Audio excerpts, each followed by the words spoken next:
Midnight at Royal Lodge. The unthinkable has happened. Prince Andrew, once the Queen's favorite son, has been taken into custody. For 11 hours, the monarchy held its breath. But while the UK tabloids are screaming for a statement, 2 chairs at the table remain empty. Harry and Meghan are silent. And that silence? It's deafening. The Telegraph is calling it wise.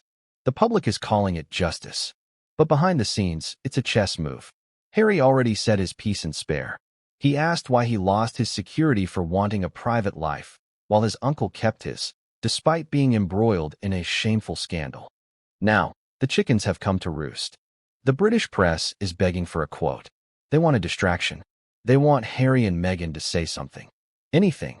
So they can flip the script and make the Sussexes the villains again. But this time, the Duke and Duchess aren't playing. They are letting the institution sit in the mess it created. In his memoir Spare, Harry explicitly criticized the double standard where he and Meghan lost taxpayer-funded security while Andrew, accused of sexual assault, retained his. To speak now would be redundant. Historically, the Royal Rota, UK press, uses Sussex news to bury negative stories about other royals. By staying silent, Harry and Meghan ensure the spotlight stays firmly on Andrew's legal issues. With an active police investigation, any comment could be used against them or twisted by the media to imply they are interfering with justice. If they continue to stay silent, the British media will likely try to goad them into a response by calling them heartless or unsupportive. However, logically, their silence forces the public to look at the people who should be speaking: Prince Edward, Princess Anne, and Prince William. If the Sussexes don't speak, the protection usually afforded to the inner circle by Sussex-focused distractions disappears. As non-working royals living in the U.S., they have no official constitutional duty to comment on the legal troubles of an uncle.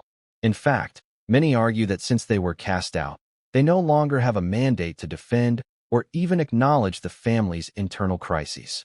The relationship is at an all-time low.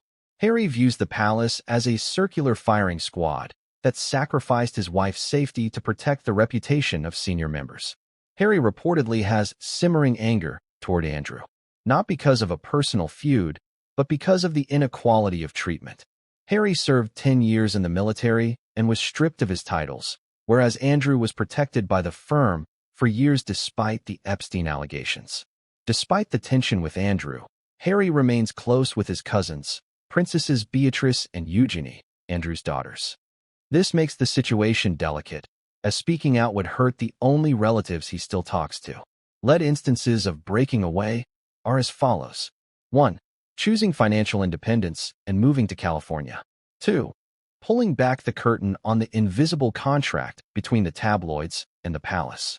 3. Harry's decision to publish the internal mechanics of his family, including the specific comparison to Andrew's scandals. The tabloids are currently in a state of unprecedented hypocrisy.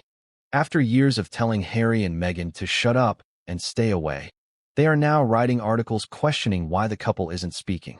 They are framing the silence as uncharacteristic, trying to lure them into a PR battle. For the monarchy, the only way to salvage this is total transparency and a complete severance of ties with Andrew, something they were hesitant to do for years. For Harry and Meghan, salvage means staying the course. By remaining silent, they maintain their dignity, protect their mental health, and allow the legal system to handle Andrew without becoming part of the royal circus.